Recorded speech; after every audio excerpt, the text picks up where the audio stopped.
बहुत चर्चा हो रही है एक देश एक चुनाव की। राजस्थान का चुनाव लोकसभा चुनाव के साथ होगा या लोकसभा चुनाव राजस्थान के चुनाव के साथ होगा, या क्या होना चाहिए?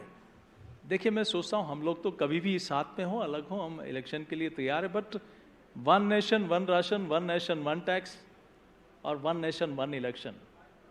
आप ये देखिए कि 5 वर्ष में लोकसभा के चुनाव के बाद लगातार किसी न किसी राज्य में चुनाव होते रहते हैं, और जब चुनाव होता है तो कहीं कहीं कोड ऑफ कंडक्ट आचार संहिता लगती है, कई चीज़ें बाधित होती हैं।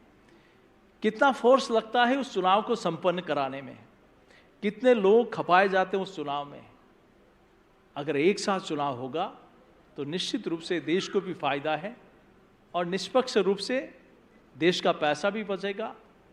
और जो समय जाया होता है उस समय आचार संहिता लगने के बाद उस कामों की गति धीमी हो जाती है, आपका डेवलपमेंट का काम रुक जाता है, आपका कई चीज़ें रुक जाती हैं, तो सारी चीज़ें निर्बाध रूप से चल पाएगी।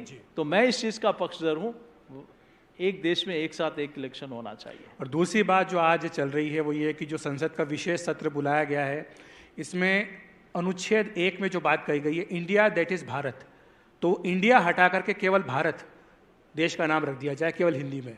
क्या ऐसा कोई प्रस्ताव है और क्या ऐसा होना चाहिए?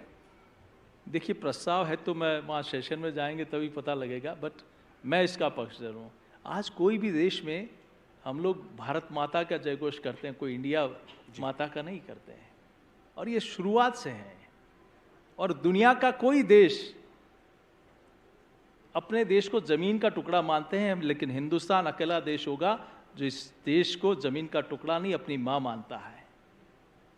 तो ये एक आप मन से, लोगों के मन से निकलता है। और भारत, मैं इस चीज़ का पक्षधर हूँ कि अगर भारत किया जाता है तो पूरी देश की जनता उसका स्वागत करेगी।